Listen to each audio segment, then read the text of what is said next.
गायब तो नहीं हो रहे ना बच्चे?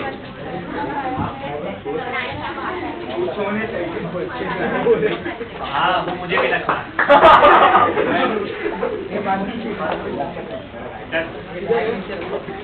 कहाँ ने किया था लास्ट सेक्शन?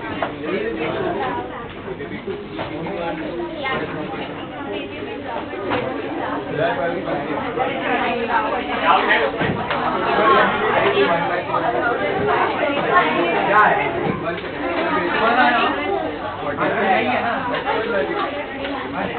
इसी वन में डाउन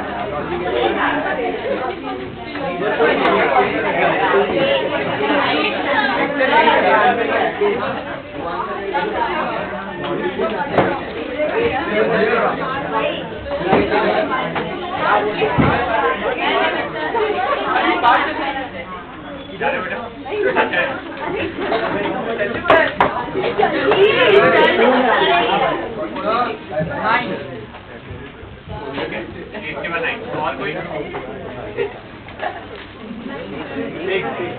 आ जाओ बेटा पीछे चले आप 5 4 3 2 1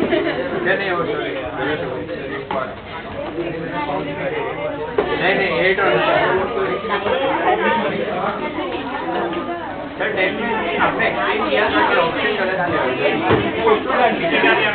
पीछे बी दिया बी आपने डी दिया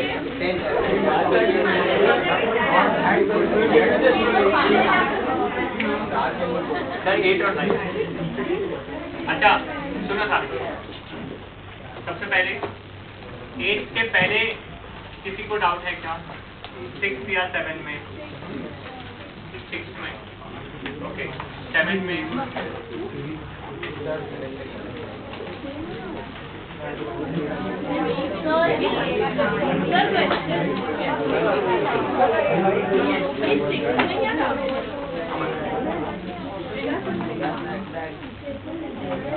का क्वेश्चन 4 देखो।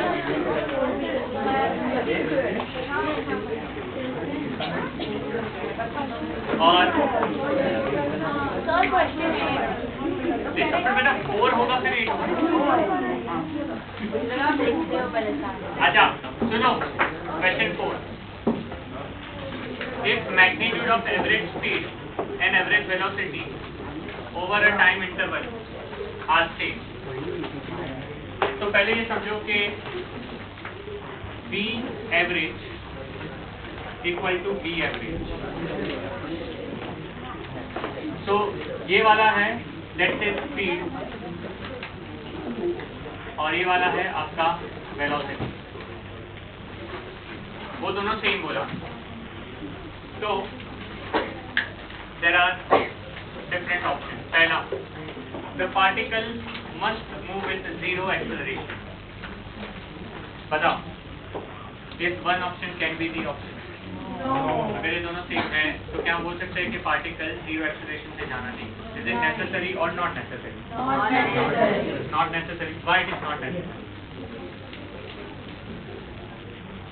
Because the answer is not given। The answer is different। We have seen the answer। The answer is different, hence not necessary।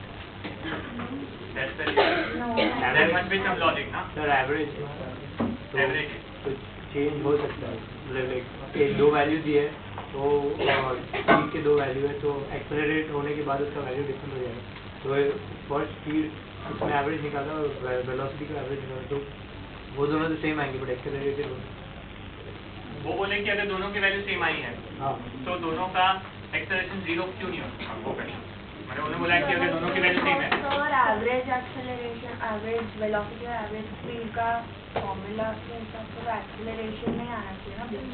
हम लोग को डिस्प्लेसमेंट और टाइम के अकॉर्डिंग ही ये दोनों का सोचना चाहिए। ओके, अगर हम एवरेज वेलोसिटी के बारे में बात करें या स्पीड के बारे में बात करें, average speed is technically total distance upon time, आया ना? और एवरेज वेलोसिटी के बारे में बात करें तो it is total displacement upon time, आया ना? यहाँ से टाइम अगर कट होगा तो technically we are saying it is total distance equal to क्या हो रहा है? Total displacement. That is what the logic is saying, आया ना? यहाँ पे are we talking about acceleration somewhere, मतलब can we comment on acceleration, क्योंकि ये तो आगे की बात होगी, है ना? So we cannot comment anything about the acceleration, hence one cannot be the answer। So option 1 is not the answer। Second, the particle must move with non-zero acceleration। Again, ये आगे की बात कर रहा है, हमें पीछे की बात करनी, ओके नहीं चलेगी। Third, the particle must be at rest। Rest पे होता तो स्पीड और वेलोसिटी का आंसर थी, हाँ या ना? Fourth, the particle must move in a straight line without turning back। Is it okay? Yes। अगर डिस्टेंस और डिस्प्लेसमेंट सेम आ रहा है वो एक ही केस में आ सकता है, कब? जब पार्टिकल ऐसे जाए और रिटर्न ना आए। अरे हाँ या ना? Hence, what is the correct answer? Sir अगर क्वेश्चन में ओवर अ टाइम इंटरवल नहीं दिया होता तो ऑप्शन 3 आ सकता था। क्वेश्चन में इधर दिया है कि ओवर अ टाइम इंटरवल मतलब पर्टिकुलर टाइम है जिसमें बॉडी ट्रैवल कर रहा है तो मस्ट मतलब पार्टिकल रेस्ट पे होना तो यार मतलब rarest of the rare possibility है। स्पीड और मतलब तुम फिर ठीक है तुम बोल रहे हो कि देखो वो तो जनरलाइज ऐसा केस हो गया कि तुम टेक्निकली मोशन में नहीं हो, तो मतलब we are not discussing anything about motion, तो वो तो हर चीज सेम रहेगी।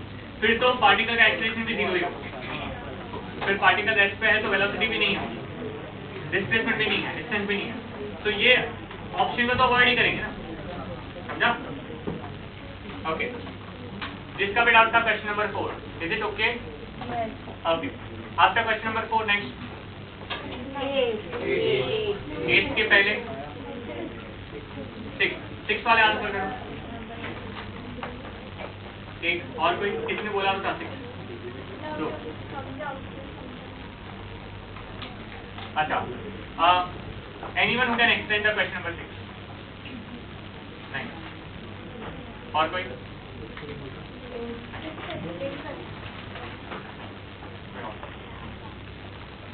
A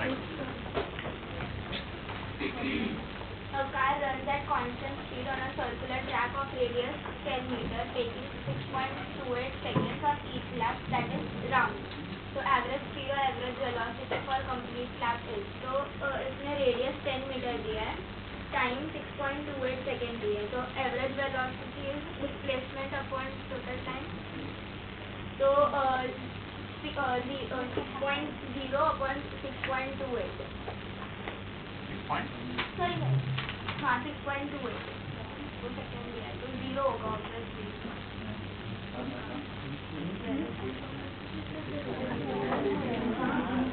तो सही जा रही है, बट थोड़ा और एक्सप्लेन करें. Average velocity is displacement upon time, that is true. एक राउंड लैप हमें कंप्लीट करना है. ऐसे पार्टिकल ए से चालू किया, घूम के वापस ए से आया. तो what is the displacement travel? जी. What is the time taken? 6.2. Time 6.28 या 10 second? 6.28. Then answer is 0. So I think average velocity का आंसर 0 है. एवरेज डिस्टेंस का आंसर, एवरेज स्पीड का आंसर डिस्टेंस अपॉन टाइम, तो 2πr upon 6.28. अच्छा. तूने 2πr क्यों लिया, कैसे समझा तुझे? क्योंकि वो सर्कमफरेंस ऑफ द सर्कल. बराबर, बहुत बहुत. तो ये अगर पूरा कंप्लीट करेंगे तो सर्कमफरेंस होगा, तो 2πr अपॉन टाइम. ओके. फिर तो 2 और r की जगह 10, तो 3.14 into 10 और नीचे भी 3.2. Answer 10 answer. Average speed is 10 और एवरेज वेलोसिटी इज 0. आंसर हो जाएगा जरूर है. ऑप्शन पहले उन्होंने एवरेज स्पीड पूछा है और उसके बाद एवरेज वेलोसिटी पूछा है, बराबर ना? तो आंसर होना चाहिए option number 4.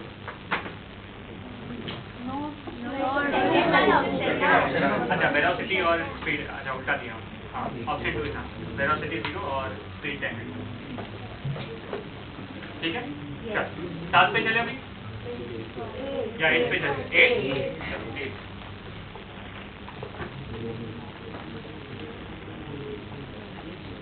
A particle is moving with the speed x equal to t plus 1, t plus 5 the whole raised to minus 1. The acceleration is proportional to.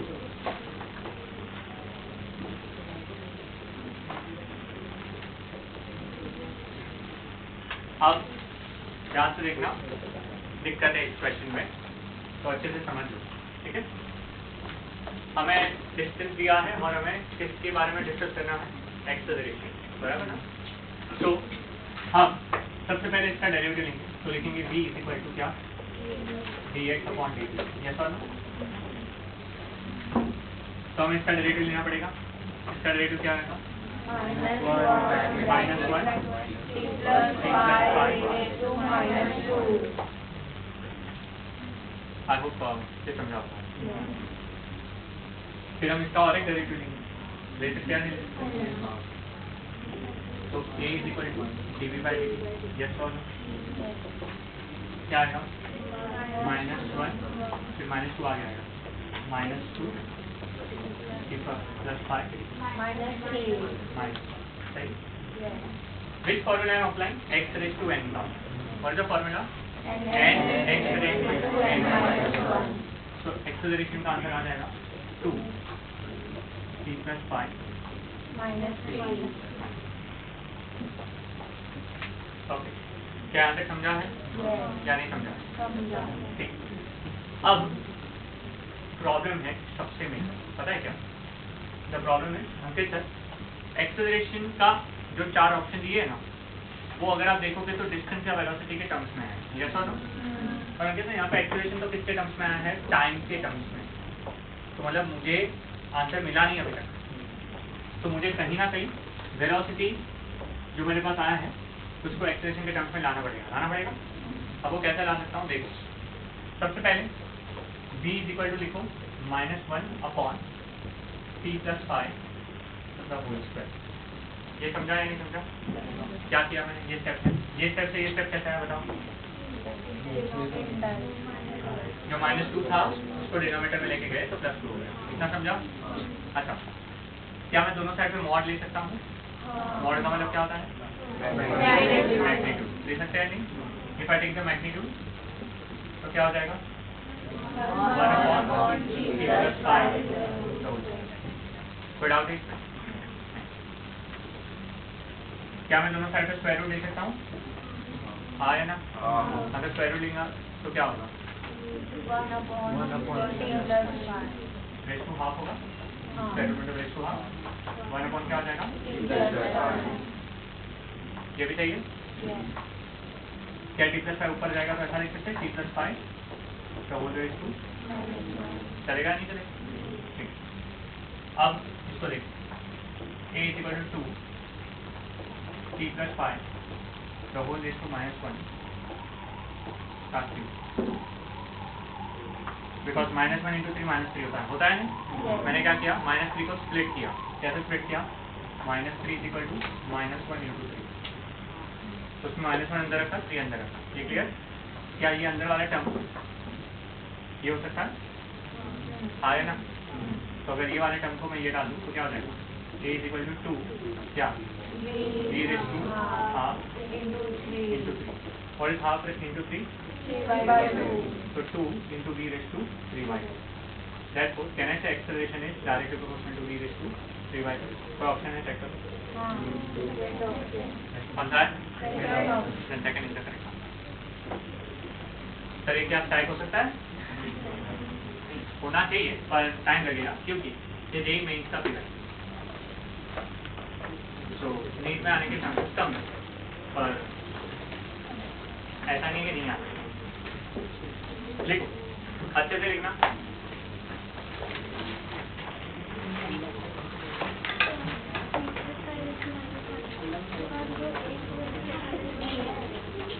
ये जो a चला है ना उसको मैंने 3 प्लस 5 था इसको -3 था तो मैंने -3 को लिखा -1 इंटू 3 और मैंने वो इंडाइसिस का रूल लगा -1 अंदर लिख दिया 3 ऊपर लिख दिया बिकॉज -1 इंटू 3 -3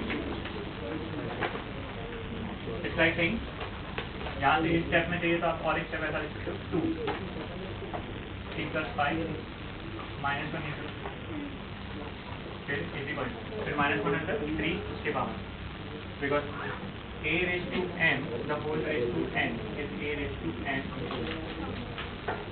समझा?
हो गया क्या? इसके बाद कोई डाउट है क्या इसमें यूपीपी में? पीछे आंसर उन्होंने आंसर है ना एक रीजन की वजह से अलग दिया हुआ वो 0 होगा तो उन्होंने पीछे का आंसर 2 दिया बिकॉज वो यूनिफॉर्म के अंदर 0 को कंसिडर नहीं करना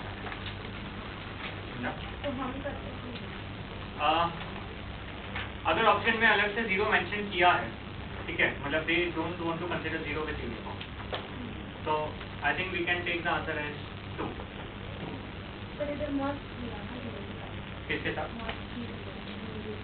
हाँ बट वो तो रॉन्ग ही है, वो तो डेफिनेटली रॉन्ग है, बट जब जीरो अलग से मेंशन कर रहे हैं ना, भले मस्ट हो या मे हो, that means they are not considering zero in the case of uniform. So what I want to convey here is question 10 का आंसर को तुम मे बी वेरिएबल ना कि बोथ कौन सा 2 and 3. What I want to convey, acceleration या तो uniform हो सकता है, या तो जीरो हो सकता है, या तो क्या हो सकता है नॉन. तो हम ये 3 कैटेगरी में रखते हैं. मतलब we don't want to merge zero and uniform and say it is one category. समझा? Acceleration can be zero, acceleration can be uniform, acceleration can be non uniform. इसलिए क्वेश्चन 10 का answer what is the correct one? May be. Sorry not may be variable, वही है ना. तो भी मे be variable में चले, बिकॉज हम अब से एक्सेलरेशन जीरो की कैटेगरी को अलग ही मानेंगे. बिकॉज एक्सेलरेशन जीरो को हम अज्यूम करेंगे कि इट इज यूनिफॉर्म मोशन, मतलब moving with the constant velocity. तो एक्सेलरेशन उसमें नहीं. समझ गया?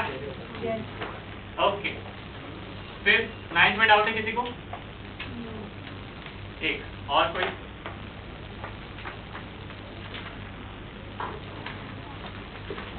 अच्छा, 9th में दिया है position vector r vector is equal to 15t square i cap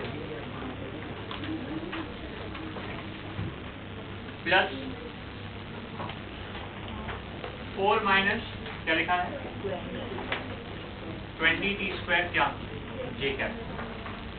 yes और नो? ओके. बताओ, एक्सेलरेशन पूछा है एट t इक्वल टू 1. तो पहले डेरिवेटिव लेना चालू करो. 1 टाइम डेरिवेटिव लेंगे तो वेलोसिटी मिलेगा. बोलो t स्क्वायर का डेरिवेटिव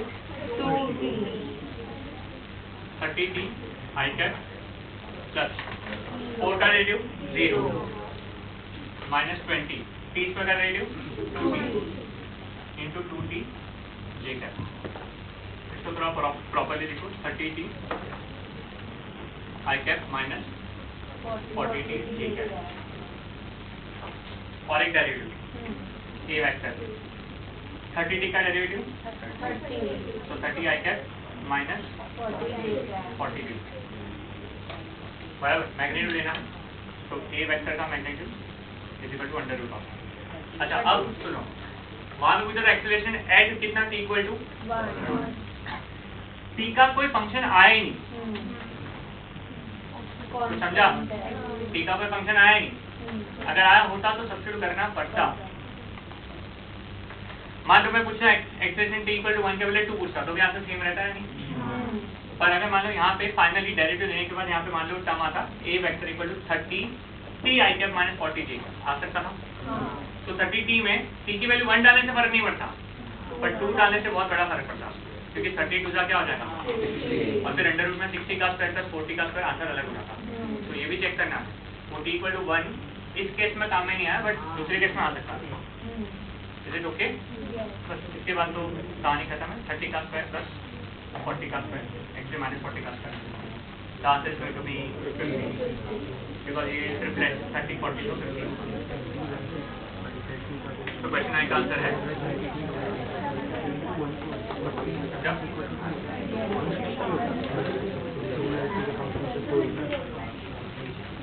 DPP2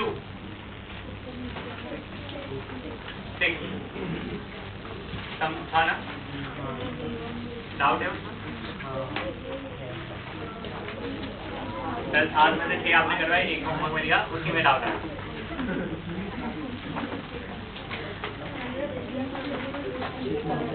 चलो DPP2 का 4 वो तो क्लास में किया था. मतलब बाकी सारे क्लास के ही हुए, सिर्फ एक ही क्वेश्चन है. 4 वाला आपका कौन फ्रेंड है? अच्छा फ्रेंड कौन? आपको मैडम आप समझाओगे उसको. अच्छा फ्रेंड बेस्ट क्या बोले?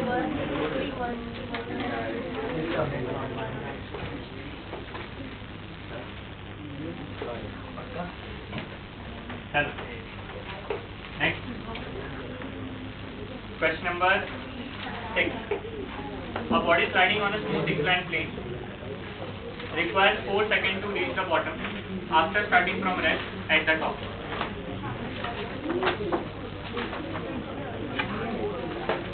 आपने एनएलएम में ऐसे क्वेश्चन करे क्या बेटा? इंक्लाइन प्लेन वाले क्वेश्चन करे एनएलएम में?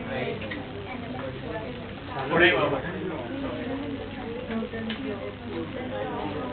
एनएलएम मतलब न्यूटन लॉज ऑफ मोशन. नहीं पता है? पता है ना बेटा? अभी तो आप साइंस स्टूडेंट हो चुके हो ना, या अभी भी इन प्रोसेस हो? जैसे पता नहीं, कॉमर्स आर्ट्स भी थोड़ा रखा है भाई बैकअप में, है ना? अगर पसंद नहीं आया तो निर्मला के अंदर ही स्विच ओवर मार लेंगे. इसीलिए हमने निर्मला सिलेक्ट किया कि अंदर अंदर ही ट्रांसफर होते जाए. कॉमर्स नहीं तो फिर आर्ट्स, नहीं तो फिर बाहर.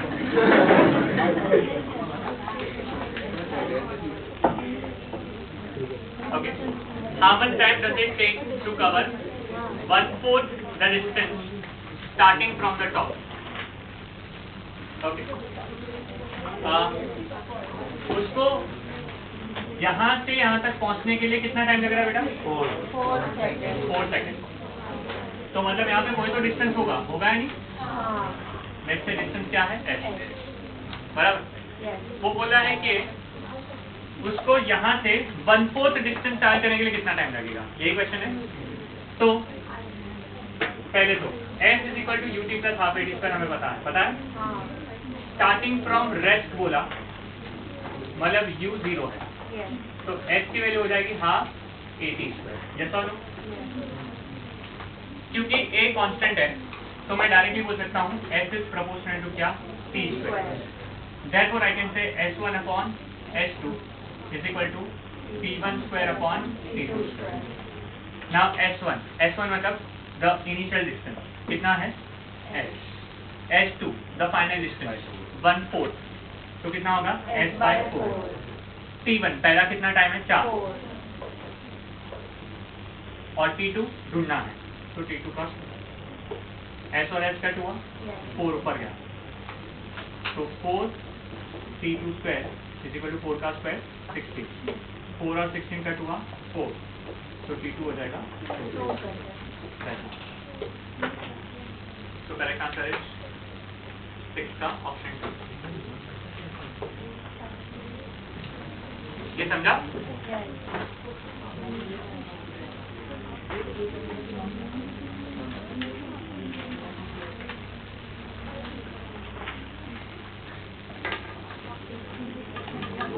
देख लो. ये इसके लिए कांस्टेंट है क्योंकि जब भी तू ग्रेविटी से आएगा तो तेरा फ्री फॉल होगा.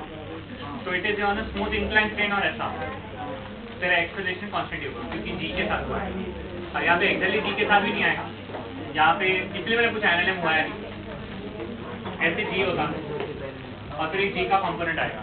जी कॉस थीटा है, जी साइन थीटा. तो एक जी कॉस थीटा के कंपोनेंट से तो नीचे आएगा. मतलब इंक्लाइन प्लेन में हमेशा एक कांस्टेंट था. याद रखिए. एक it is a smooth incline. फिर आगे फ्रिक्शन भी सीखेगा तो वहाँ पे पलटी मार. एक कांस्टेंट 0 कैसे होगा? ग्रेविटी के साथ आगे 0 रहेगा.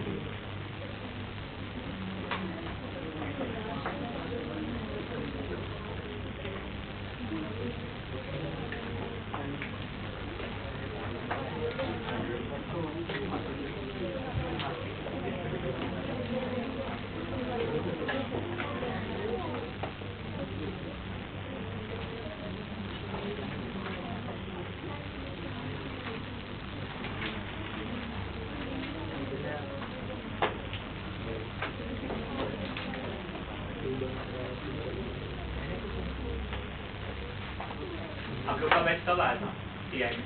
22 याद है आप लोगों को? पहला टाइम था.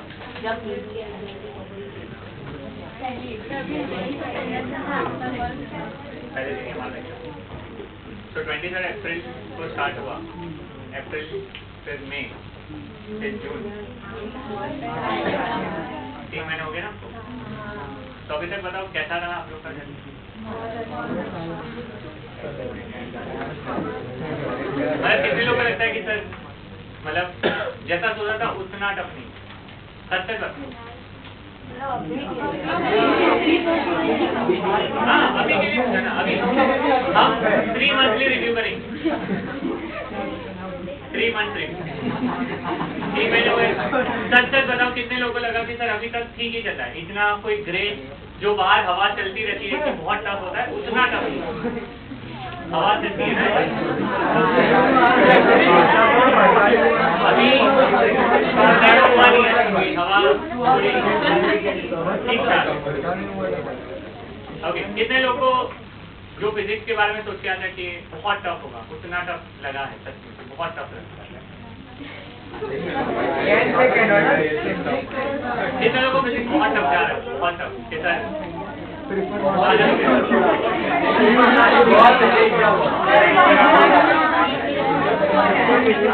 Medium difficulty, physics medium difficulty, physics medium difficulty. Sir एकदम 0 एक्सेलरेशन के साथ जा रहा है, एकदम इजी, ऐसा कोई अभी तक तो कोई? अच्छा, केम डिफिकल्टी किसको जा रहा है सर? बहुत टफ।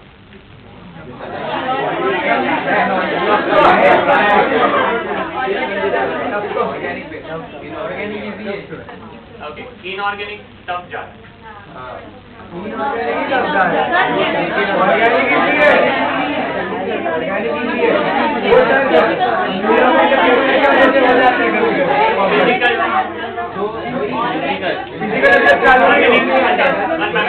ऑर्गेनिक किसको टफ जा रहा है? ऑर्गेनिक है, इनऑर्गेनिक किसको टफ जा रहा है?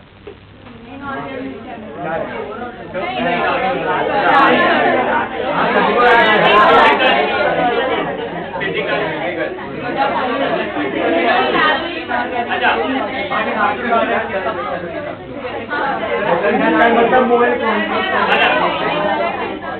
ओके,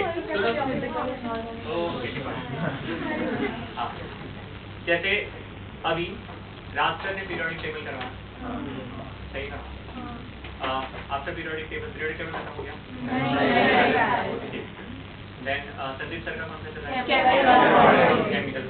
ओके, और नीरज सर का सही है, ठीक है। पीरियोडिक टेबल कितने ग्रुप को टफ जा रहा है? Okay fine, medium. Then chemical bonding कितने लोग को टफ जा रहा है?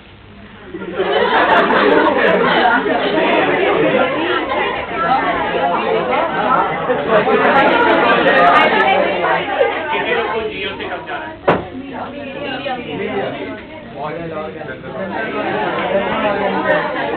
ओके नेक्स्ट, कितने लोग को बेसिक मैथ्स टफ जा रहा है?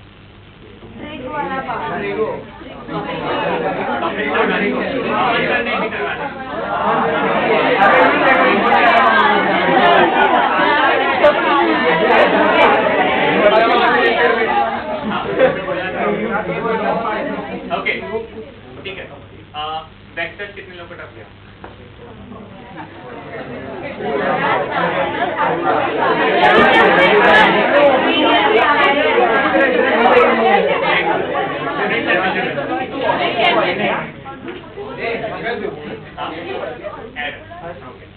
उसके बाद ग्रेविटेशन,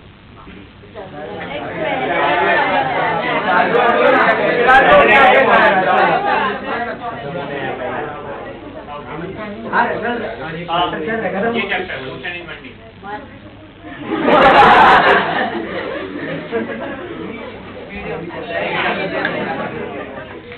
और एनएलएम तो अभी लॉज ऑफ मोशन स्टार्ट होगा, जस्ट हुआ तो वो तो उसमें अभी कमेंट नहीं होगा, ठीक है। बायो में अभी सेल यूनिट हो गया या बाकी? सेल यूनिट कैसा था?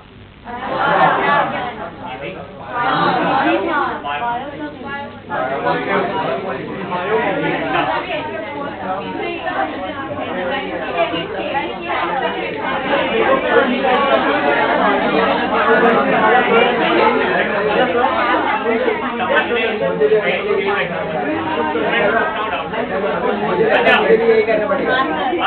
सुनो, सबसे पहले देखो, मैंने अपना जेई के टाइम पे प्रिपरेशन किया था, तो मुझे भी 3 ही सब्जेक्ट थे आपके तरह, सिर्फ बायो केवल मेरे पास क्या था, मैथ्स। अब मेरा सबसे स्ट्रॉन्ग जो सब्जेक्ट था वो मैथ्स था, मतलब मुझे मैथ्स बहुत पसंद था, and I join programmatics to teach maths, and I was a faculty mathematics and not a physics, but the required in PI was at that time physics, so I changed my subject to physics from maths, समझा? But I was very much sure कि मैं कभी chemistry नहीं पढ़ाऊंगा, because 2 चीजें, chemistry पढ़ाना tough है regarding because it requires very much theoretical knowledge, and एक चीज मैंने नोट करी है कि theory पढ़ाना सबके बस की बात नहीं, because theory is a very tough subject to teach, जैसे bio भी है, bio is a very difficult subject to teach, because तुम्हें theory पढ़ाना है जिसमें बहुत लिखवाना है या बोलना बहुत है, it's like a more of a one way communication। जैसे physics मुझे क्यों पसंद है सबसे ज़्यादा, अब मतलब मैथ से भी अब एक नॉट ऊपर चला गया, क्योंकि फिजिक्स में मुझे दोनों चीज़ करवाने को मिलता है, थियरी भी और न्यूमेरिकल भी, और मुझे फिनोमेना भी डिस्कस करने को मिलता है जो आप रिलेट कर सकते हो। जैसे मैथ्स को विजुलाइज करवाना टफ बनता है, हाउ कैन आई मतलब विजुलाइज यू के क्वाड्रेटिक इक्वेशन का यूज कहाँ होगा, बट मैं एटलीस्ट फिजिक्स में कुछ तो आपको मतलब एटलीस्ट कोई तो लेवल पे मैं इमेजिनेशन बिल्डअप कर ही सकता हूँ, मूवीज के एग्जाम्पल्स के साथ या किसी के साथ या जो भी जनरल फिनोमेना है जो आपने खुद एक्सपीरियंस करी हो। जैसे अभी तो है ना वो फिनोमेना इतनी ज़्यादा रिलेट नहीं हो पा रही क्योंकि कुछ ज़्यादा चीज़ें बनी नहीं, पर आगे देखना आप अपने सीनियर से पूछना, आगे के चैप्टर्स बहुत इंटरेस्टिंग, जो भी इलेक्ट्रोडायनामिक्स का पार्ट मैं कवर करूँगा नीट में, बहुत इंटरेस्टिंग, मतलब वो काइंड ऑफ ऐसे बन जाता है कि वो फेवरेट चैप्टर बन जाता है, और एंड तक आते आते तो देयर आर 2-3 चैप्टर्स इतने ज़्यादा इंटरेस्टिंग कि मतलब 1-2 बार मुझे ऐसा भी आया है कि बच्चों ने बोला कि सर मतलब मुझे लगा कि शायद मुझे नीट नहीं लेना चाहिए था, इंजीनियरिंग लेना चाहिए था, लाइक लास्ट में ऐसा भी मुझे फीडबैक मिला। So that's a win for us कि हमने मतलब बच्चे का पूरा थिंकिंग चेंज कर पाए। हाँ, बच्चा भले नीट में गया बट उसको लाइकिंग बन गई वो सब्जेक्ट की, बस वो मैंने स्टार्टिंग में ही बोला था, वही तुम्हें डेवलप करनी पड़ेगी। तो मैंने भी सबसे मेजर प्रॉब्लम है ना फेस किया था chemistry, because I was very weak in chemistry. मेरे टीचर्स बहुत अच्छे थे सच में, मतलब पर उसमें भी अलग अलग टीचर्स थे। सो 1-2 टीचर बहुत ज़बरदस्त थे जिनका मुझे था कि यार केमिस्ट्री बहुत अच्छा पढ़ाते हैं, पर मुझे नहीं समझ में आता था। That was not problem for me, मुझे नहीं समझ आता। एंड एक चीज़ मेरे लिए या हमारे टाइम पे वो फिक्स था कि there was no one to explain, because there is no recording and there is no YouTube or there is nothing, क्योंकि सोशल मीडिया वो टाइम पे था भी नहीं। अच्छा, आपको मतलब वो जो लेक्चर्स भी आए कि आपको वीडियो लेक्चर्स मतलब फ्री में YouTube पे आपके पास अभी तो बहुत सारे अवेलेबल हैं, वो कोविड की वजह से आया। उसके पहले इतना ज़्यादा थोड़ी आपने कभी इतना ज़्यादा डेप्थ में देखा था क्या? नहीं था ना। Covid actually change everything. और सच में बता रहा हूँ, कोविड ने एक्चुअली जो IT का रिवॉल्यूशन है वो 10 साल पहले ला दिया। अगर कोविड नहीं आता ना तो जो AI अभी तक डेवलप होना चाहिए था वो बनता भी नहीं, क्योंकि 2 साल में AI एक्चुअली घर पे बैठे बैठे लोगों ने बना दिया, क्योंकि कोडिंग वाले सारे फ्री बैठे थे घर पे, है ना। तो उन्होंने सोचा क्या करना है, तो कंपनी तो चलानी थी ना, तो घर पे चलाते चलाते क्या कर दिया, वर्क फ्रॉम होम करते थे। उनको काम देते गए कि काम करो, कुछ नहीं कर रहे हो तो अल्गोरिथम बनाओ, चलो काम करो, कुछ तो सोचो ऐसा कि व्हाट इफ मुझे कैसे लिखना है, पर तुम्हें नहीं लिखना, कंप्यूटर को लिखना है। तो उन्होंने चालू कर दिया, फिर वहाँ से ChatGPT बन गया, क्या तुम्हें पता है, बहुत सारी चीज़ें बन गई। तो वो चीज़ तुम्हारे पास आई, हमारे पास उसमें सबसे मेजर ये ड्रॉबैक था। तो हमारे पास 2 ही चीज़ अवेलेबल थी। एक था सर ने तो पढ़ा, सर के पास टाइम है नहीं, क्योंकि मेरे लेक्चर्स यार वीक में 3 होते थे, मतलब Monday Wednesday Friday. So I have to go at 6 and 9 को खत्म होता था शाम को 6 से 9 बजे, 6 था मेरा। और एक दिन फिजिक्स, एक दिन केम, एक दिन मैथ्स, और संडे को टेस्ट। अच्छा, 6 से 9 में मेरा 15 क्या था, 3 घंटा नॉन स्टॉप लेक्चर होगा। और कई बार क्योंकि मैं जो इंस्टीट्यूट में था वहाँ पे 2 ही क्लास थे, ओनली 2 क्लास, यहाँ पे और सामने इतना ही क्लास था, और एक सामने एग्जैक्ट क्लास था। कई बार ऐसा भी होता था कि फैकल्टीज वहाँ पे नहीं आते थे, एक ही आता, या तो मेरा वाला या वहाँ वाला। तो वो सर फ्लिप फ्लॉप करते थे, मतलब यहाँ आया 10 मिनट कुछ बोला, 5 सम लिखे, फिर वहाँ गए, फिर वहाँ पढ़ाया 20 मिनट, फिर यहाँ आए, समझा? तो 3 घंटा वो दोनों क्लास को मैनेज करते थे, ठीक है, मतलब वो तो हमें आदत हो गई। अभी हमारे पास ऐसा था, तुम सोचो यार मैं वीक में एक ही लेक्चर ले रहा हूँ फिजिक्स का 3 घंटे, फिर कैम और फिर क्या मैथ्स, और मान लो बीच में कभी छुट्टी आ गई तो वो तो पूरे वीक में लेक्चर होगा ही नहीं, या होगा तो वो ट्राई करेंगे। जस्ट ट्राई टू इमेजिन पूरे महीने में टोटल आवर्स कितने होंगे पता है? 12 फिजिक्स के। अब आप सिर्फ काउंट करो, हम अमन सर और मोहित सर तीनों लेक्चर ले रहे हैं ना, एक ही वीक में रफली हमारे पास 12 लेक्चर 12 घंटे हो जाते हैं। तो अगर आप 4 में देखोगे तो 48 आवर्स हो रहे हैं। हमारे में 12 घंटे में जो कवर करना है हम वही चीज को डिवाइड करके स्लो डाउन करके पढ़ा रहे हैं। हमारे में 3 घंटे में सर छोटे छोटे चैप्टर उठा दे रहे हैं। यूनिट मैंने 3 घंटे में पढ़ा था, 3 hours, start and, that's it, start and and. मतलब चालू किया 6 बजे, 9 बजे मैं गया, एरर्स पढ़ के जा रहा हूँ और मुझे कुछ नहीं समझा ना क्या हुआ भाई। मतलब पढ़ा नहीं, सिग्निफिकेंट भी कर, स्कूल में तो पढ़े होंगे ना थोड़ा बहुत, आता तो होगा ना, ठीक है, खुद से पढ़ लियो, रूल से मैं क्या समझाऊँ ना। That's the way the communication used to work. And हम क्वेश्चन भी नहीं कर सकते क्योंकि सामने वाले जो है वो सारे के सारे ऑल इंडिया रैंकर्स हैं। मतलब मुझे पढ़ाने वाले कुछ फिजिक्स के जो फैकल्टी थे उनका जेई में AIR 1 था, ये वो AIR 1 ऑल इंडिया रैंक 1। अब मैं क्या ही पूछूं, मुझे तो डर भी लगता था, मुझे क्या हमारे पूरे बैच को डर है, हम क्वेश्चन ही नहीं पूछते थे, हम बोले क्या ही पूछेंगे सर को। तो ये चीज में मैंने सोचा कि यार अगर मैं कभी आगे टीचर बना ना तो ऐसा तो नहीं पढ़ाऊंगा। So that was my first motive कि मैं टीचर बना तो ऐसा नहीं पढ़ रहा हूँ कि अगर 3 घंटे में अगर चैप्टर खत्म करने को दे दे, मुझे फ्लेक्सिबिलिटी थी। नाउ केमिस्ट्री मैंने अपने में कैसे चेंज किया। पहला हमारे पास 2 चीज थी, मैंने बताया वैसे, एक था फ्रेंड्स और सेकंड थे बुक्स। मुझे पता चल गया था कि 3 सब्जेक्ट के लिए तीनों की अच्छी रेफरेंस बुक कौन सी है। अब जेई के लिए ना थोड़ा डेप्थ ज्यादा चाहिए, तुम्हें एक्चुअली में उतनी डेप्थ की जरूरत नहीं है क्योंकि what I have observed and if you talk with Raj sir, Nirav sir और संदीप सर, वो आपको एक ही चीज क्लियरली बोलेंगे और वो ये बोलेंगे कि फॉर केमिस्ट्री लास्ट 10 years से नीट में सिर्फ एनसीईआरटी को फॉलो करते हैं। इनऑर्गेनिक का हर एक क्वेश्चन एनसीईआरटी से बनता, हर एक। तो अगर तुम लोग ने कोई बड़ी रेफरेंस बुक नहीं पढ़ी, जैसे हम लोग के लिए जो रेफरेंस बुक आती थी, जैसे एक बहुत फेमस बुक है ओबी टेंडन करके, आप सिर्फ उसका ये देखो कि कितना थिक है, कितना मोटा बुक आता है ओबी टेंडन। हम लोग को अलग अलग के लिए बोला, जैसे फिजिकल बुक के लिए बोले थे पी बहादुर पढ़ो, पी बहादुर इतनी छोटी बुक आएगी पर 1000 पेज की है। मतलब वो डिक्शनरी नहीं है पुराने जमाने की, छोटे छोटे फॉन्ट वाली, 1000 पेज की। मतलब एक चैप्टर है, मान लो for example mole concept, 300 question. Mole concept पे 300 क्वेश्चन कौन सॉल्व करेगा भाई? पर हम लोग को सॉल्व करने को बोलते थे करो कोई तो पढ़ेगा, तो हम लोग तो क्या करते हैं, हमारे पास कुछ था नहीं तो सॉल्व करो। तो क्वेश्चन ऐसे फ्रेंड्स को लेके बैठे और सॉल्व कर लें। तो एक चीज ये थी कि डिस्ट्रैक्शन नहीं था, दूसरा था बुक्स थे, और तीसरा जैसे मैंने बोला वो फ्रेंड्स अच्छे थे। फ्रेंड्स ऐसे थे क्या, वो चैलेंज करते थे कि भाई देख क्या तेरा टास्क आज है 20 क्वेश्चन तुझे करने, मैं 20 क्वेश्चन करूँगा, पहले 20 तू कर, बाद के 20 मैं करूँगा, फिर डिस्कस करेंगे और डाउट सॉल्व करेंगे। क्योंकि डाउट्स तो सॉल्व नहीं करने वाले, ये फिक्स था। हमारे डाउट वहाँ पे कोई नहीं लेता क्योंकि उनके पास टाइम नहीं था, और डाउट्स लेने के लिए अगर रहता तो जो फैकल्टी रहता वो तो अवेलेबल नहीं होता।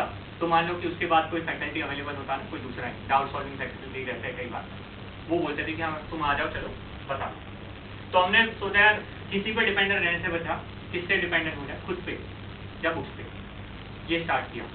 अब बताओ क्या तुम्हारे पास ऑनलाइन बहुत सारे अभी ऑप्शन अवेलेबल है? क्या तुम अभी डाउट नेट पे क्वेश्चन पूछते हो तो आंसर मिलते हैं? डाउट नेट वो लिंक पे जाना पड़ता है। नहीं, मैं समझाता हूँ, वो तो ऐप में ना, तुम ऐप के अलावा तुम गूगल पे कोई भी क्वेश्चन पूछो तुम्हें आंसर मिल जाता है। There are an number of website. For example तुम्हें स्टेट बोर्ड के सॉल्यूशन चाहिए तो उसके लिए बहुत भले से ये अवेलेबल है। तुमने तो आई थिंक है ना चैट जीपीटी को पूछ लो, वो भी आंसर दे देगा तुम्हें, और वो तो तुम वर्ड चेंज करोगे तो उसके हिसाब से आंसर भी चेंज करेगा, उतना जबरदस्त है। मतलब now you have so many things जिसके ऊपर आपके पास है। अच्छा वीडियो सॉल्यूशन भी अवेलेबल होते हैं। अच्छा तुम्हें कोई कंसेप्ट नहीं समझा, क्या कंसेप्ट तुम सीख सकते हो? हाँ। फ्री में सीख सकते हो? हाँ। 3D विजुअलाइजेशन पॉसिबल है? हाँ। सब है ना, सब है ना, इसीलिए प्रॉब्लम। नाउ ये समझो अगर तुम्हें सीखना है ना तो सब चीज को बाजू में रखो और फिर बुक्स के साथ रखो और वो बुक्स के भरोसे बैठो कि यार मुझे समझना तो इसी से है। मार्क्स इंप्रूव तब होंगे जब तुम खुद से समझोगे, ये याद रखना।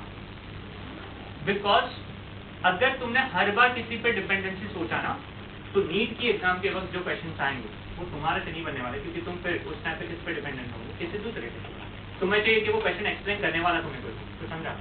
और उस टाइम पे मैं नहीं रहूंगा, मोहिता नहीं रहेंगे, दीपेंद्र नहीं रहेंगे, कोई भी नहीं रहेगा। तो मैं यहाँ पे जब डाउट्स लेता हूँ तो मैं तुम्हें ऐसा नहीं बोलूंगा कि डाउट्स लेके मत आओ, नहीं लाओ, क्योंकि डाउट्स होने भी चाहिए, पर वो डाउट को फिल्टर करो। और फिल्टरिंग की 3 प्रोसेस होती है। पहला, खुद से समझो यार, खुद से कैसे समझ सकते हो। तुमने एक क्वेश्चन को 15 मिनट दिया, 15 मिनट से ज्यादा टाइम देना भी नहीं है।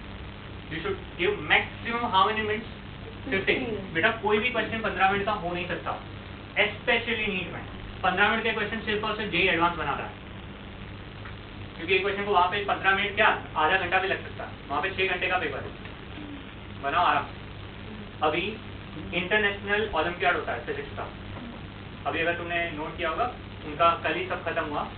India stood among the 4th in the entire world. उसको 2 गोल्ड मेडल और 3 सिल्वर मेडल, तो भी 4th आया। First is as usual China. China का brain is next to important. उनको 5 आवर्स में 3 क्वेश्चन दिए थे, 5 में 3 क्वेश्चन, 5 घंटा तो 3 क्वेश्चन सॉल्व करो, चलो दिखाओ। नो ऑप्शन, थियोरेटिकल क्वेश्चन बड़े बड़े, और क्वेश्चन वहाँ पे क्रिएट करे जाते हैं, मतलब तो क्रिएट करने वाला तो और जबरदस्त होगा, पर वो जाने के लिए उसको 5 स्टेज से जाना पड़ता है। 5 स्टेज जो इंडिया में होते हैं, फिर एशिया में होते हैं, और वहाँ से वो इंटरनेशनल ओलंपियाड में जाता है। अभी बड़ी बात नहीं है क्या कि इंडिया ने 4th प्लेस लाया, और वो 5 के 5 जो है वो सारे के सारे आईआईटी टॉपर थे। इस साल का AR1, AR3, AR89, और उनका फिजिक्स में, केम में ये परफॉर्मेंस बहुत जबरदस्त। अब उनसे बात का मैंने जब इंटरव्यू पढ़ा तो उन्होंने बोला कि जरूरी बुक्स पे डिपेंडेंट ज़्यादा, क्योंकि ऑनलाइन से चीज़ें बहुत सिंप्लीफाई करके मिलती है, और सिंप्लीफाई करके दिया, दैट मीन्स उन्होंने मेरा काम आसान किया, और मेरा काम आसान किया मतलब मेरा एग्जाम में काम आसान करने वाला कोई नहीं होगा। तो आसान किसको करना पड़ेगा, मुझे ना। तो मैं कैसे कर सकता हूँ, मैं जब खुद एफर्ट्स लूँ तो पहला खुद पे डिपेंडेंट बनूँ, सोल्यूशन खुद समझने का ट्राई करो, डोंट बी डिपेंडेंट के कोई मुझे और एक्सप्लेन करे। अगर सोल्यूशन समझने के बाद, मतलब देखने के बाद, रीड करने के बाद भी ना समझे, तो फिर जाके तुम फ्रेंड्स की हेल्प लो। सच में it's a very good thing, उससे 2 लोग का भला होगा, तुम्हारा और तुम्हारे फ्रेंड का, क्योंकि फ्रेंड जब एक्सप्लेन करता है वो तुम्हें अच्छे वे में करता है, रादर देन अ सर ऑल्सो। देखो सर भी करेंगे, बट फ्रेंड का क्या होता है, तुम्हारा वो ट्यूनिंग पता है, उसको भी पता है, तुम्हें भी पता है, पर हाँ उसमें फ्रेंड को भी सोचना है, तुम्हें भी सोचना है कि दोनों का टाइम वेस्ट नहीं होना चाहिए। तो इसके लिए एक म्यूचुअल टाइम होना चाहिए, डाउट सॉल्विंग टाइम। हमारे जो टॉपर्स थे यार, वो नॉर्मली क्या करते थे, वीक में 2 आवर्स का टाइम अलग रखते थे, और उसको बोलते हैं डाउट सेशन। अब वो ऐसा तो नहीं कर सकते कि हर बार किसी के घर पे जा सकते थे, तो उन्होंने स्टार्ट क्या किया था पता है, ये उन्होंने कोविड के टाइम से जूम पे लेक्चर चालू कर दिए। सो क्या करते थे कि यार संडे को शाम को 5 से 7 या 5 से 6 1 घंटा हम जूम पे मिलेंगे, और एक दूसरे के डाउट को क्या करेंगे, सॉल्व करेंगे। कर सकते हैं हम, जूम पे मिलने की कोई जरूरत नहीं है, तुम्हें छोटा सा ग्रुप बना के डाउट शेयर करो, सॉल्व करो, और फिर तो बात कर सकते हो। फोन पे भी हम वो टाइम पे फोन पे बात करते हैं जी, घर पे वो नॉर्मल वो याद है वो कॉल, वो वाले कॉल पीसीओ होते थे। थर्ड, जब फ्रेंड से ना हो, खुद से ना हो, तो किसके पास आना है, हमारे पास। हम डाउट्स लेते हैं, सच बताओ क्या हमने जितने दिए उतने हर एक का मॉडल से लेके हर एक का डाउट सेशन हम लेते होगा, डेफिनेटली होगा, दैट इज आवर कमिटमेंट। पर यार जरूरी थोड़ी आपको अपने आप को रिस्ट्रिक्टेड मॉडल से करना है, आपको बाहर की चीजें भी करनी है, और आप बाहर की चीजें करोगे तो आपके पास और डाउट आएंगे। अब सारे डाउट्स टीचर नहीं ले पाए, क्योंकि टीचर के पास आप अकेला बैच नहीं है। Currently I am teaching in 16 batches into 2. How many lectures? Per week. A lecture, not doubt session, not counseling, not सलाह देना, not अलग से करवाना, वो अलग। 32 लेक्चर मुझे लेना है, सो ऑन एन एवरेज अगर मैं मंडे टू सैटरडे काम करता हूँ तो मुझे हर रोज के मिनिमम 5 लेक्चर लेने हैं, क्योंकि 6 5 तो 30 होगा, है ना? तो 5 लेक्चर तो मैं लेता ही ऑन एन एवरेज, और ये मैं अकेला नहीं, ये सब करते हैं। तो मैं बोलता हूँ कि डिपेंडेंसी हमारे पे थर्ड होनी चाहिए। उसीलिए जब भी मैं सॉल्व एग्जाम्पल दूँ, अनसॉल्व एग्जाम्पल में डाउट्स आएंगे, पर सॉल्व एग्जाम्पल में जब डाउट्स आए ना तो पहले तो खुद को ही देखो कि सॉल्व एग्जाम्पल में क्यों डाउट आया, क्योंकि तो सोल्यूशन सामने है मेरे, वो मुझे कैसे समझ में। तो सॉल्व एग्जाम्पल तो फिल्टर होने ही चाहिए, खुद से फिल्टर होना चाहिए। अच्छा, क्या मैंने इस बार आपको मॉड्यूल का सोल्यूशन भेजा था अभी थोड़े दिन पहले? नहीं भेज, आपको नहीं पता तो मैंने बीच में PDF भेजा था, मैं वापस भेजूंगा, इस बार लिख के दूंगा कि सोल्यूशन ऑफ मॉड्यूल में क्या उसमें सोल्यूशन है सबके ऑलमोस्ट, तो अब तुम्हारे पास सोल्यूशन भी है। तो फिर रादर देन यूट्यूब पे सर्च करना वो सोल्यूशन, किस पे सर्च मतलब पढ़ोगे, उससे पढ़ो, सोल्यूशन पढ़ो, गलत नहीं है, पर पढ़ना कब है? जब तुम्हारे से क्वेश्चन सॉल्व ना हो, और तुरंत ना हो वैसा भी नहीं करना, मतलब देखा नहीं हुआ तुरंत देखा, ये गलत अप्रोच है। एक सबसे गलत आदत जो मैंने स्टार्टिंग में करी थी, जिसका मुझे प्रॉब्लम हुआ, मैं क्वेश्चन सॉल्व करता था, मुझे नहीं आया ना तो मैं तुरंत देखूंगा आंसर क्या, या आया तो भी मैं देखूंगा आंसर क्या। तो लाइक मैं क्वेश्चन 1 सॉल्व किया, आंसर मेरा बी आया, तो मैं बीजे चेक करूंगा बी है या नहीं, बी करेक्ट है, आई एम वेरी हैप्पी, मैं सेकंड पे जाऊंगा। बी नहीं आया तो मैं वापस क्वेश्चन पे जाऊंगा, थोड़ा ट्राई करूंगा, नहीं आऊंगा सोल्यूशन देखूंगा, फिर हाँ अच्छा गलती थी, चेक करा, फिर वापस स्टार्ट पे जाऊंगा। कुछ समझा? ये गलत अप्रोच है। ये फिर मेरे सर ने बोला तब मैंने रेक्टिफाई किया, this is not the correct approach, इससे तुम्हारा कभी इंप्रूवमेंट नहीं होगा। द अप्रोच इज दिस, पहले तो सेट बना लो, कितने क्वेश्चन करने वाले हो पहले डिसाइड करो, कितने क्वेश्चन करने वाले हो, मान लो 10, मैंने आज होमवर्क दिया DPP1 पूरा करना है, 10 क्वेश्चन थे, हाँ या ना?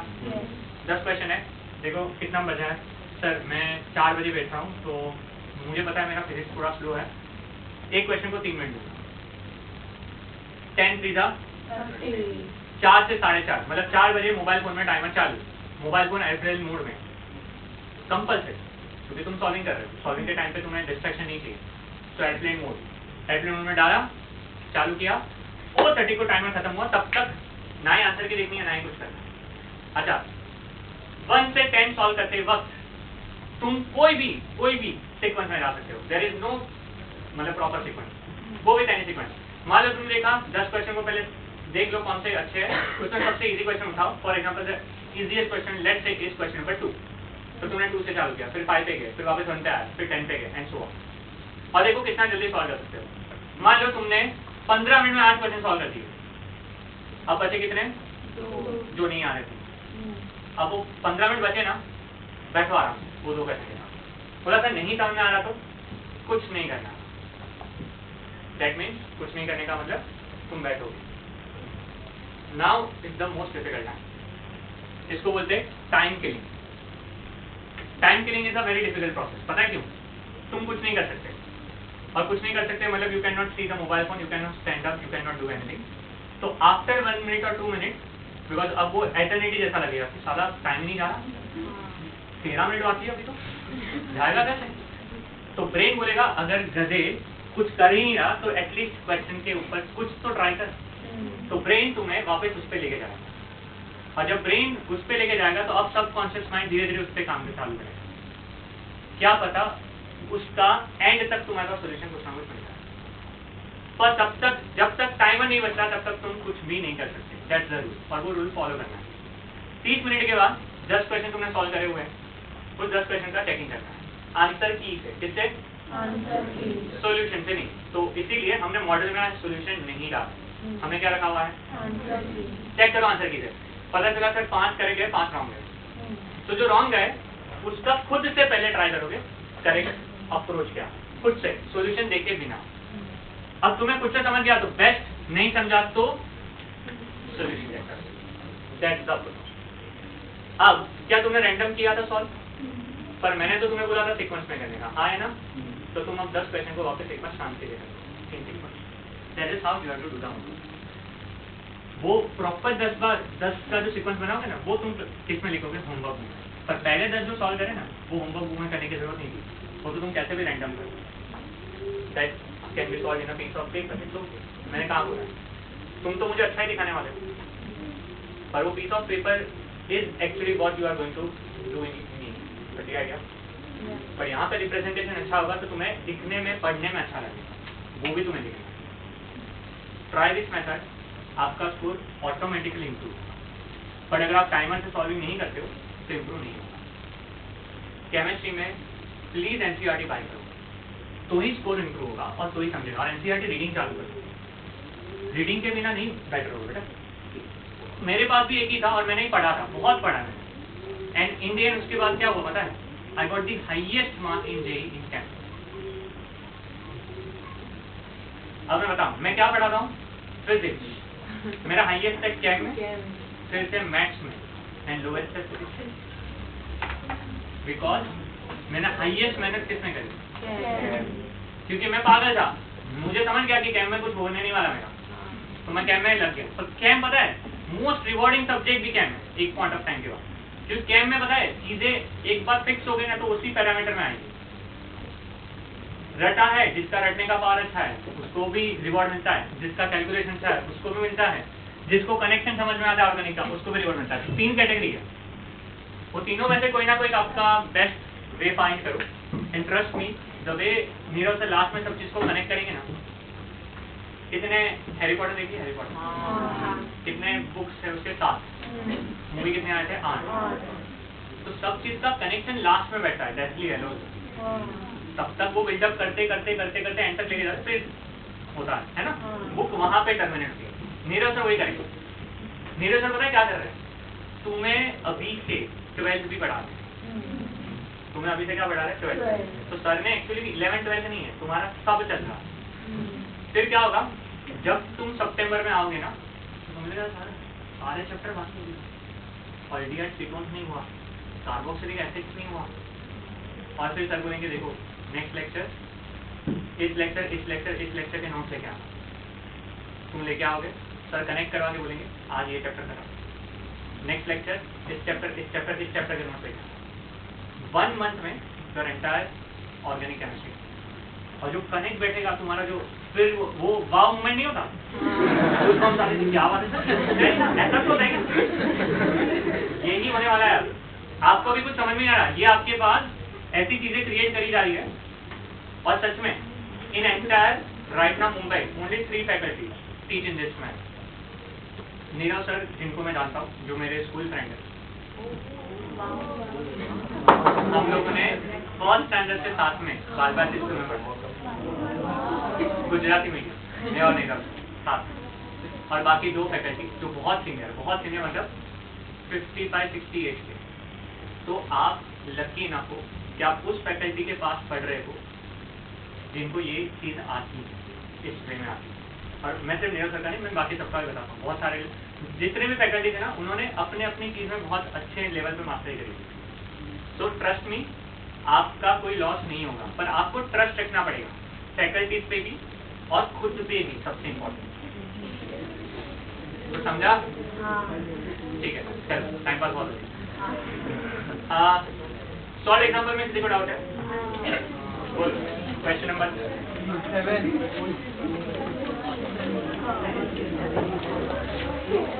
7 में किसी को डाउट है?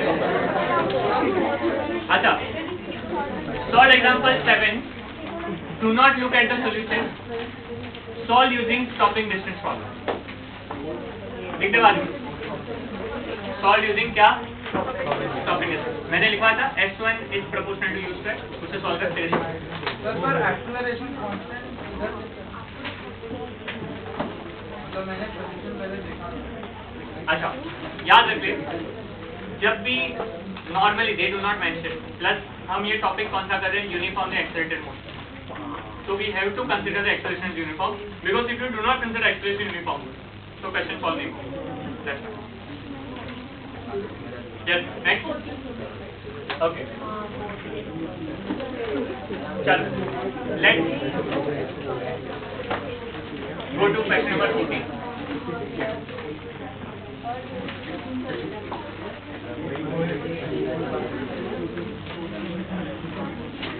में कोई मुझे इवन डेटा बता सकता है तो बताओ।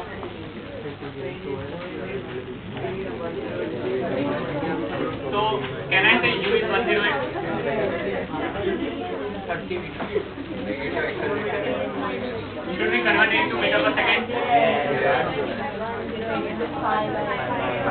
Answer Acceleration is minus 3 by the retard. Retard बोला, रिटार्ड मतलब Negative. तो a minus 3. Find its displacement and average velocity for the next 15 seconds. S find करना और average velocity. Next 15. तो t कितना होगा बेटा? अच्छा, can I use the formula s equal to ut plus half at square? आगे ना? Yes.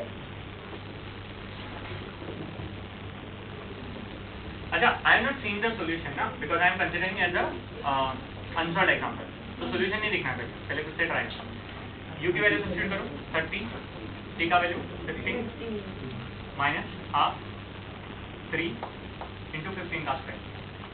तो 15 का स्क्वायर मेरे हिसाब से हो जाएगा 225. सही? 15 3 कितना हो जाएगा? 450 माइनस ये करना पड़ेगा 225 into 3 कितना आएगा? 695 अपॉन 2. ये तुम यहाँ पे जाकर तो 900 माइनस 695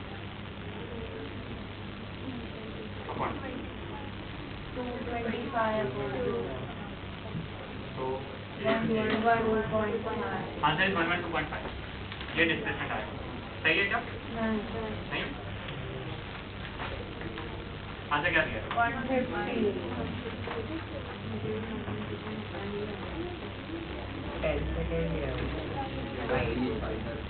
Next 15 seconds आप question में पूछा कि average velocity को ना next बाद में सर उसमें एक्चुअली 10 सेकेंड में ही वो रुक रहा है. रेस्ट बात इसलिए सही. अच्छा, हमारा एस का आंसर 112.5 है ना. हमारा एस का आंसर क्या है? 112.5. ओके. और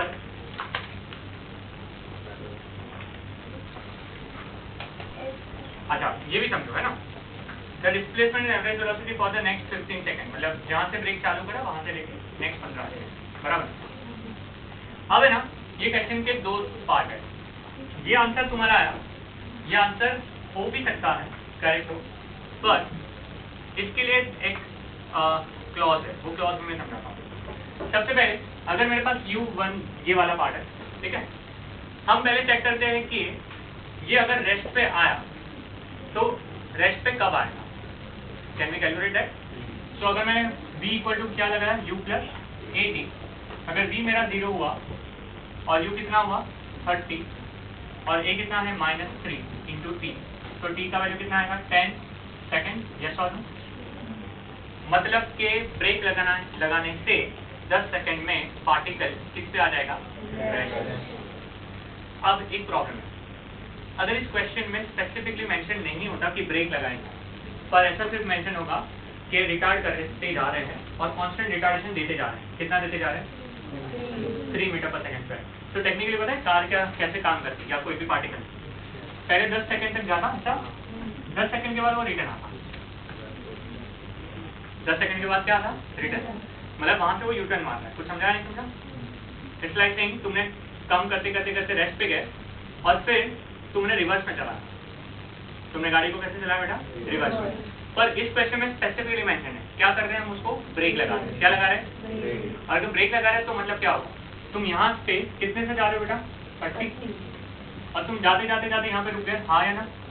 अगर तुम रुक गए तो टेक्निकली तुम्हारी वेलोसिटी कितनी हो जाएगी? 0. और वेलोसिटी कितने में 0 होगी बेटा? 10 सेकंड में. हुई या नहीं? अगर 10 सेकंड में हुई तो नेक्स्ट 5 सेकंड तक आप क्या करोगे? यहाँ पे रुके रहोगे. तो अगर यहाँ पे रुके रह लो, दैट मीन्स आपको जो हमने यहाँ पे t की वैल्यू 15 डाली उससे आंसर नहीं आया. क्योंकि यहाँ पे 15 डालोगे तो टेक्निकली आप क्या फाइंड कर रहे हो? तुम समझ रहे हो कि ये गाड़ी है वो रेस्ट पे नहीं आई, वो गाड़ी अभी यहाँ के बाद नीचे जा रही है. मतलब नीचे नहीं, मतलब कहाँ जा रही है? पीछे जा रही है. तो समझा? इट्स लाइक नहीं, तुम आगे गए 10 के बाद तुम रेस्ट पे आए और यूटर्न मार के वापस रिटर्न आए. तो अब तुम जब यहाँ पहुँचते तो ये 10 + 5 होता और तुम्हारा जो आंसर आया ना 112.5, वो क्या है? किसका आंसर है? डिस्प्लेसमेंट का. मतलब ये आंसर 112.5. कुछ समझा? But that is the wrong answer ना. Why is the wrong answer? Because particle is at rest at कितना सेकंड? 10 सेकंड. दैट मीन्स मुझे यहाँ पे t के बदले यहाँ पे क्या सब्स्टिट्यूट करना पड़ेगा? तो यहाँ पे भी कितना आ जाना चाहिए? 100। ये जाएगा तो कितना आएगा? 50। और I think now this is easier, so this is going to be 300 minus 150, सो आंसर इज 150 मीटर। और ये 150 मीटर जो आया वो तुम्हारा डिस्प्लेसमेंट है इन वन डायरेक्शन, मतलब यहाँ से यहाँ तक आया ना। और तुम्हें लेकिन पूछा क्या है? एवरेज वेलोसिटी या स्पीड जो भी है। तो एवरेज वेलोसिटी के लिए displacement upon time. What is displacement? 150। अच्छा, तुम टाइम अब 10 नहीं डालोगे, तो फिर टाइम तुम डालोगे 15, क्योंकि एक्चुअल तो कितना है? इट्स लाइक सेइंग तुम यहाँ से यहाँ तक 10 सेकंड में पहुंचे, फिर यहाँ पे सिग्नल आ गया था तो तुम रुक गए यहाँ पे, और सिग्नल पे कितनी देर रुके? 5। और वहाँ पे 5 सेकंड रुके, तो वो 5 भी तुम्हें ऐड करने पड़ेंगे। यहाँ पे 150 अपॉन क्या करोगे? 15, कहाँ से क्या आ जाएगा? 10 मीटर पर सेकंड। तो the correct answer must be 150, 10 metre per second. उन्होंने क्या दिया है? हाँ 10 ही है। That is 10 metre per second. अच्छा, यहाँ पे उन्होंने क्लास में कमेंट भी लिखा है, प्लीज चेक करो, पढ़ो। In above example, to find V average, we have taken total time of 15 seconds, which actually was required. If we have to find V average for 10 seconds, it would be 150 by 10 equal to कितना हुआ? 50 meter per second. V average for 15 seconds is not same as V average for 10 seconds. That is displacement in 15 seconds is equal to displacement in 10 seconds. So, what is the meaning of this? मतलब 15 second में जितना distance cover किया वही 10। हाँ, फिर भी average velocity दोनों की सेम नहीं है। इसका रीजन क्या है? क्योंकि टाइम अलग है। टाइम वेरी की है। मतलब ये ऐसा है, इसको सिंपल वर्ड में बोले, मान लो मैं 5 स्टेप आगे बढ़ा, तो 1, 2, 3, 4 और 5। तो मैंने अगर 5 स्टेप चले और हर स्टेप 1-1 सेकंड में करे, तो 5/5 आंसर क्या होगा? 1। पर फिर मैं यहाँ पे रुक भी गया और 5 सेकंड तक, तो डिस्टेंस कितना था? पर टोटल टाइम कितना हुआ? 5, 10 में रुका हुआ 5, कितना हुआ? 10।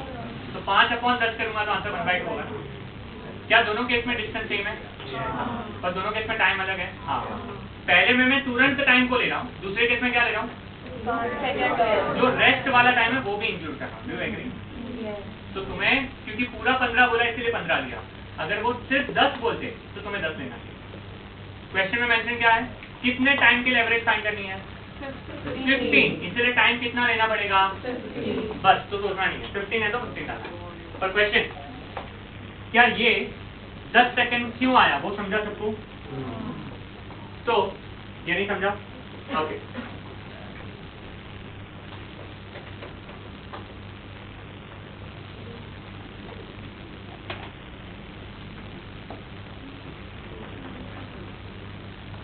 अज्यूम करो ये रोड,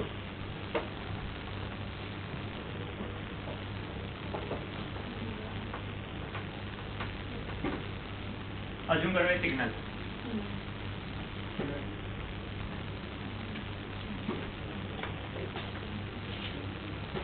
अज्यूम करो ये कार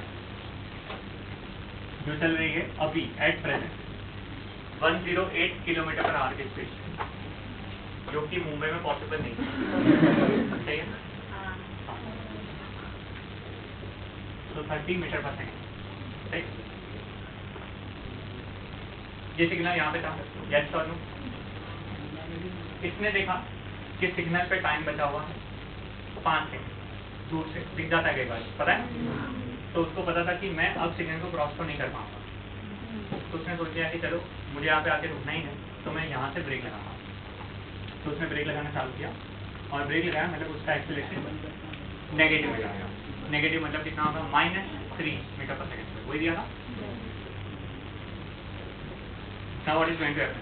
ये 30 से जाएगा 25, 20 and so on. Clear? अब ये जाते जाते जाते कितने टाइम में रुकेगा वो भी मुझे चाहिए रहेगा, यस और नो? क्योंकि ब्रेक लगाने के बाद गाड़ी रुकती है ना, अगर गाड़ी रुके ही नहीं ब्रेक लगाने के बाद तो ऐसे ब्रेक का कोई मतलब होगा? सही है ना? मतलब उसका मतलब सिंपल एक ही है कि ब्रेक फेल है, मतलब आप आगे जा रहे हैं। ये क्लियर है? तो गाड़ी यहाँ पे क्या हो गई? रुक गई। तो अगर ये मेरा u था और v मेरा 0 है तो वो कितने टाइम में हुआ वो मुझे कैलकुलेट करना पड़ेगा। अब मुझे टाइम दिया है 15 सेकेंड, पर ये हो सकता है मुझे गुमराह भी कर रहे हो, क्या पता 15 के पहले रुक जाए, हो सकता है 15 पे रुके या हो सकता है 20 पे रुके, तो 3 केस पॉसिबल है। तो चेक कर लेते हैं कि क्या वो आंसर 15 से कम आ रहा है, 15 पे आ रहा है या 15 से ज्यादा, सही है। तो हमें क्या लगाना पहले v इक्वल क्या,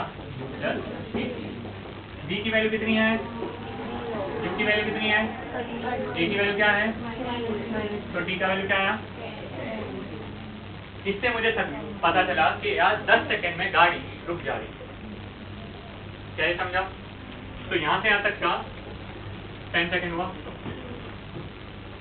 तब तक ये सिग्नल क्या बन गया था, रेड। अब तुम रेड सिग्नल में तोड़ के जाओगे क्या, अगर आगे मामा खड़ा हो तो नहीं ना, हाँ पता है ना। तो आप आगे नहीं जाना, सही है ना, तो उसको रिस्पेक्ट देने के लिए आप आगे नहीं जाते बेटा, नहीं तो रिस्पेक्ट भी नहीं होता, समझ में आ रहा है। तो अब मुझे आगे नहीं जाने के लिए यहाँ पे रुकना पड़ेगा, तो मैं क्या करूँगा, total time available for me is 15 में से 10 तो मैंने रुकने के लिए लगाया, तो 5 क्या करूँगा, टाइम पास, ठीक है। तो यहाँ पे 5 मैं रुका हूँ। तो अगर मैं आगे जा ही नहीं रहा तो मेरा डिस्प्लेसमेंट तो यहाँ से यहाँ तक की है ना, तो उसके लिए मुझे 10 सेकंड डालना पड़ेगा, 15 डालना पड़ेगा, क्योंकि मैं 15 डालूँ तो मैं सोच रहा हूँ कि 15 तक वो मोशन में, और 15 तक मोशन में है, दैट मीन्स मेरी गाड़ी आगे गई और फिर पीछे गई।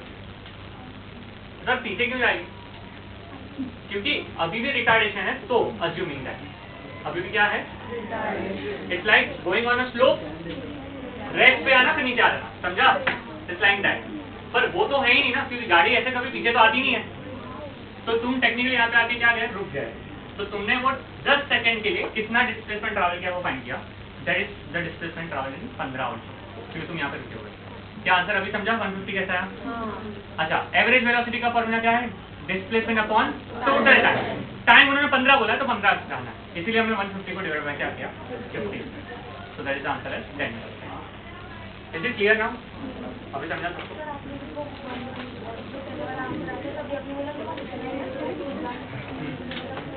उस केस में अगर गाड़ी, मान लो अज्यूम कर रहे हैं कि गाड़ी अभी भी रिटार्ड होती जा रही है ना, तो वो रेस्ट पे आई, अब एक्सीलरेशन अभी भी -3 है, तो अब इसके बाद वो पीछे आएगी। जब पीछे आएगी तो यहाँ पे कहीं पे पहुंची होगी 15 सेकंड में, क्योंकि अब तो वो मोशन में है। तो अब तेरा जो आंसर है ना वो वाला, वो एक्चुअली में यहाँ से यहाँ तक का डिस्प्लेसमेंट है, which is 112.5। The actual 10 second का डिस्प्लेसमेंट है ये, विच इज 150 मीटर। और अगर डिस्टेंस पूछा होता तो 150 प्लस ये होता, तो 150 में से 112.5 सब्ट्रैक्ट करते तो इट वुड हैव बीन 37.5, वो दोनों ऐड करते तो इसलिए नहीं आएगी, वो उसका क्वेश्चन अलग है, वो रुकी है, वो नहीं आने वाला।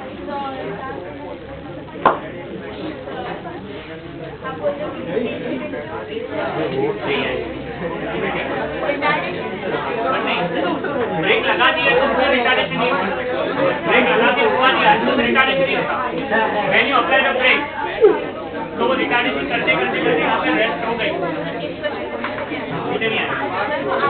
तो मेरे क्वेश्चन ये, तो मैंने जो पहले आंसर फाइंड किया वो सही, वो तो इस क्वेश्चन को सॉल्व करती है तो हमेशा डिस्प्लेसमेंट ही मिलता है। तो 112.5 इज एक्चुअल द डिस्प्लेसमेंट, वो आया ना, तेरा आंसर आया था पहले, कितना आया था 112.5 डिवाइड बाय 15 यस।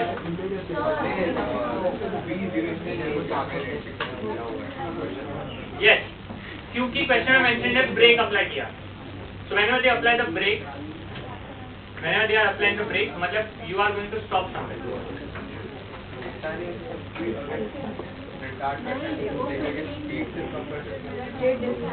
जब से कम करोगे तो रेस्ट पे तो कभी ना कभी आएगा।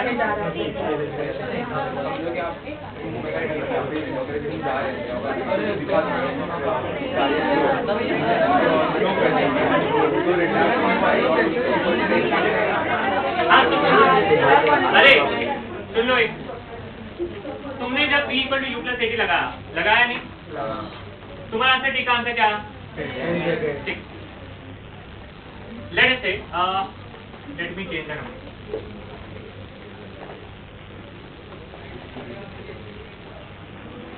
मान लो कि इनिशियल 60 था, पॉसिबल था, तो टाइम का आंसर क्या था बताओ? गुड. इसका रिपरकशन बताओ, मीनिंग बताओ इसका. 20 आया ना आंसर, मैंने वैल्यू चेंज कर दी है थोड़े. अब इनिशियल 30 नहीं है, 60 है, तो अब टाइम तुम्हारा 20 आ. हाँ, वो 15 सेकंड तक मोशन में ही होगा. मतलब एक्चुअली में 15 सेकंड तक गाड़ी रेस्ट पे आई नहीं. सही है ना? गाड़ी रेस्ट पे पहुंची नहीं. हाँ या ना? अगर गाड़ी रेस्ट पे पहुंची नहीं, दैट मीन्स मुझे चेक करने की जरूरत ही नहीं है, मैं डायरेक्ट यहाँ पे लगा सकता हूँ. अब मैं equal to u t plus half इस पे लगाऊंगा और इस बार टी के बदले क्या डालूंगा? 15. क्यों मैं 15 डालूंगा? क्योंकि गाड़ी रेस्ट पे हुई नहीं है. अच्छा, हमने ये केस क्यों किया? क्योंकि गाड़ी किस पे पहुंची थी? रेस्ट पे. अगर रेस्ट पे पहुंचती नहीं तो फिर हम लोग को टी की जो एक्चुअल वैल्यू है वो डालना. तो इसलिए हमने कंपेयर करना. इफ जो टी है वो तुम्हारा लेस देन और इक्वल टू 15 है, या सिंपल करते हैं क्या? टी लेस देन 15, तो जो वैल्यू है वो डाल के तुम्हें डिस्प्लेसमेंट कैलकुलेट करना. कुछ समझा? पर इफ टी ग्रेटर देन और इक्वल टू 15 आया तो टी की वैल्यू क्या डालनी है? और 15 डाल के ही डिस्प्लेसमेंट कैलकुलेट करना. ये समझा या और एक बार समझाओ? बताओ और एक बार समझाओ.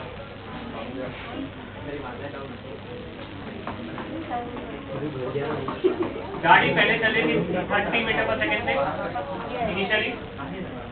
ये गाड़ी t is equal to 10 second पे रेस्ट पे आ गई. क्वेश्चन का टाइम था 15. ये टाइम क्वेश्चन के टाइम से कम है. तो पहले तुम्हें वो टाइम फाइंड करना है कि जब पार्टिकल की वेलोसिटी क्या हो रही है? 0. ठीक है. अब एक काम करते हैं, इस क्वेश्चन के लिए मैं एक छोटा सा स्टेटमेंट लिखवाता हूँ, उसके बाद चाहिए तो मैं समझाता हूँ, तो शायद और बेटर होगा. लिखो.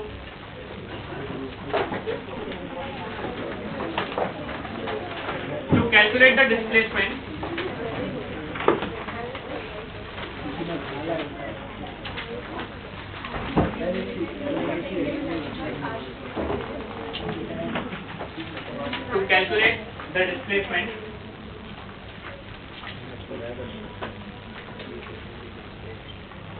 to calculate the displacement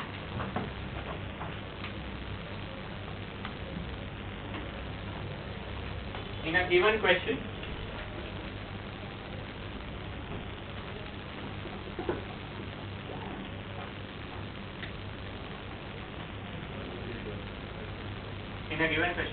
if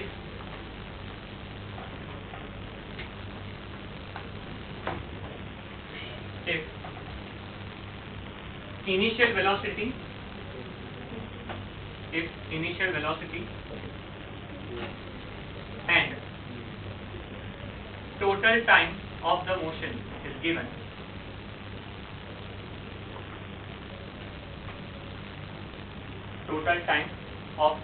is given, bracket में लिखो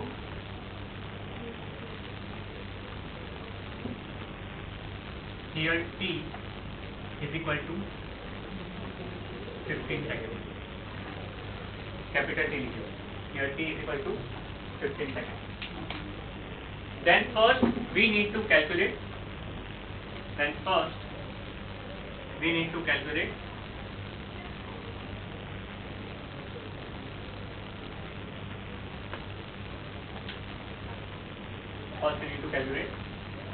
The time taken by the particle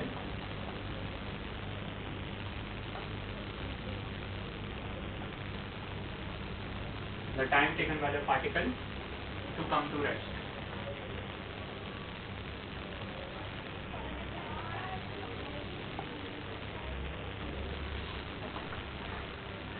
bracket में लिखो t, small t. This was small t. If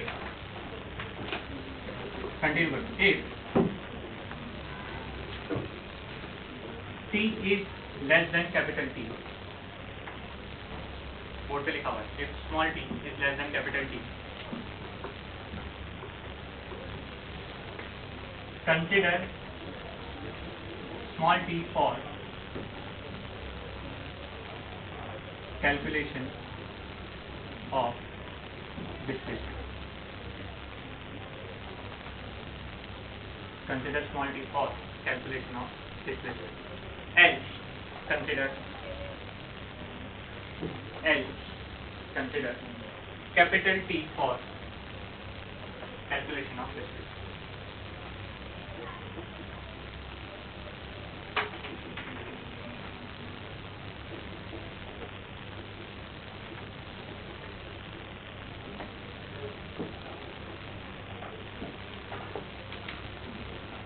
पूरे को मैंने इंग्लिश के भावार्थ में एक्सप्लेन कर दिया। आप कैलकुलेट करोगे। इस केस में टी क्या दिया था 15, तुमने क्या कैलकुलेट करा टी स्मॉल टी। अगर स्मॉल टी है ना कैपिटल टी से छोटा हुआ तो स्मॉल टी को कंसीडर करो, सही है, और बड़ा हुआ तो कैपिटल टी को तो अगर ब्रेक ही नहीं मारा होगा तो ये सब करते नहीं ना।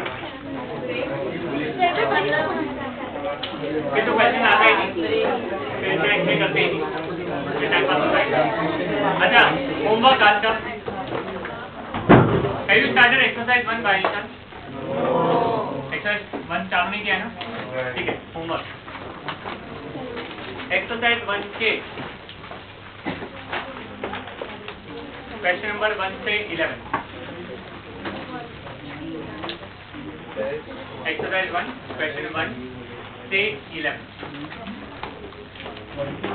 बस हो गया। Thank you. बाय, टाटा।